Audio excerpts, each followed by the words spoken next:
Well, welcome back, folks. Today we're going to start on the wiring harness for the YL1, and I want to get this sorted out before I move on and do any more assembly on the bike and frame itself, as I want to get the wiring harness in place before I begin adding further components to the assembly. This is the original wiring harness that I pulled off the bike here well over a year ago, and it's in very poor shape. Many of the ends have been cut, you can see here, and the wiring itself is in pretty poor shape. The loom, the outside covering, taillight's a mess. I'll get all back to that in a minute. But before we get into the details here, I want to once again, I think I showed this in a previous video, here's the wiring diagram in color for the YL1 for this harness. You know, it's quite well done. It's got all the color codes, and it's very easy to follow. So anytime I'm going to do something of this nature, this extensive in terms of rebuilding a wire harness, I really like to have a document like this to work from as a reference, so I know how it's supposed to be. When I originally pulled this wiring harness off, I just pulled it off and dropped it in a box. I didn't really do anything with it. So I just recently, a few weeks ago, pulled it out and started looking around at it. The taillight right here has an integrated loom in it. I do have a new one of these, a new NOS one I bought a while back on eBay that has the loom already included. So this component will not be reused. But what I did want to speak to is the fact that someone way back when had pieced together, you can see, I don't know if that shows up very well, that white against white, the wiring. It looks like a very fine, well, it's not really even a lamp cord, speaker cord, I don't know what it is, but they had pieced this together. I clipped it when I took it apart because I had to pull it apart. It was soldered together, or taped together rather, I should say. So I just clipped the wires, but it was something like that, I believe, if I recall. So the other end of this taillight loom, of course, right here, this is what will go to the switch that's would be mounted on the swing arm. I think I'd shown the new one, the new NOS one I'd bought a few weeks ago. So that's a mess. I alluded to cut wires, broken wires. This is the section here that goes down to the stator for the ignition system, charging system. And it's in generally poor shape. So what I did is I went out on eBay, get this out of the way, and since I'm not sure exactly what some of these wires are yet, I have to study the diagram a little more. I bought another used harness on eBay. This was sold, or the description said it was for a YL1. It's actually for a YL1E, a 67 model.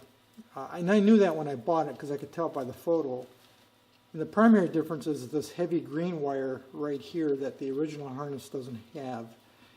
And I believe this is for the electric starter.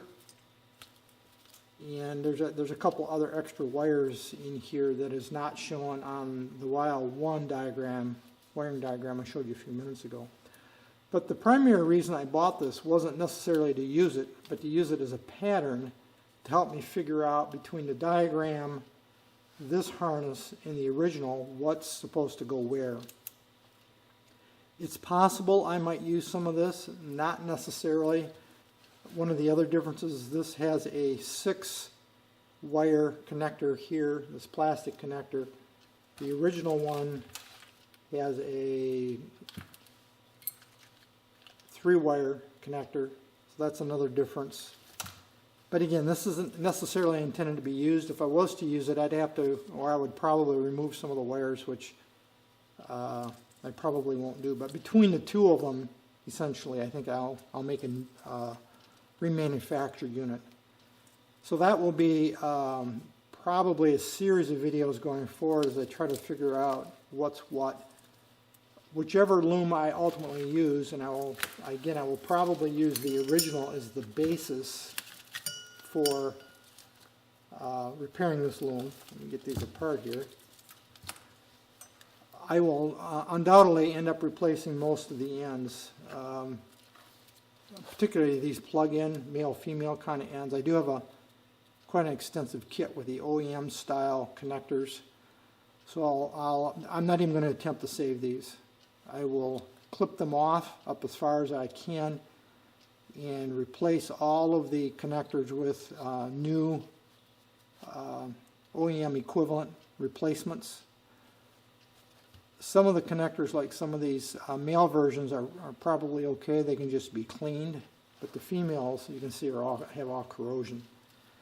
And I'll generally clean up the wiring. I will rewrap it. In some cases I will probably put new sleeving such as this. I'm not sure if I'll replace this yet or not. It's actually not damaged, it's just dirty. Certainly rewrap it where it's got tape. There's the original part number tag wrapped right in the loom. That's very common. Won't save that. But generally try to get back together. Again, using the other one, the second one, as a pattern, and maybe having to use some pieces of it. We'll see. The taillight, again, I have a new one, so I don't even have to worry about that. This could take a little bit of time to go through this, so I'll shoot the video as I go, as I think appropriate to help users see what I'm doing. But first thing I got to do is get this kind of cleaned up. I will use brake cleaner or acetone, one or the other, to wipe this all down and get all the grease off it, because you can see it's just filthy dirty with oil and grease. And figure out where we're at and where we got to be. So that will be the next video. I'm not going to get into that in this one. This is really just a little intro in terms of the work I've got cut out for me for updating and repairing this wiring harness. I know wiring is a little intimidating to people. I certainly appreciate that. I've done a lot of it in my 40 plus years of working on old bikes, close to 50 years actually now. And as long as you're methodical and you have a good wiring diagram, take your time. It's not as bad as what it might seem. One other key component that I don't see often spoken about when I've watched other videos on wiring is I will test each wire to make sure it's intact. And what I mean by that is, for instance, just taking this brown one here in my hand, I will use a continuity tester and I will put a probe here on this end, and I will find the other ends of the brown wires, because that should be a circuit, and I will check to make sure there's no break in the lines.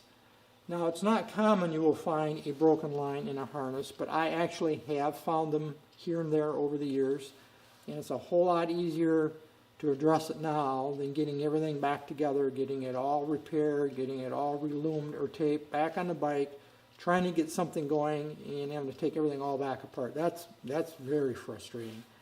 So it's far easier to check now, make sure all your wires have continuity and there is no break in them from being bent over the years. Vibration, it does happen, not common, but it can occur, and I'm going to make sure that doesn't occur to me on this particular project. So next video we'll get into cleaning and starting to sort this wiring loom out. As usual, thanks for watching.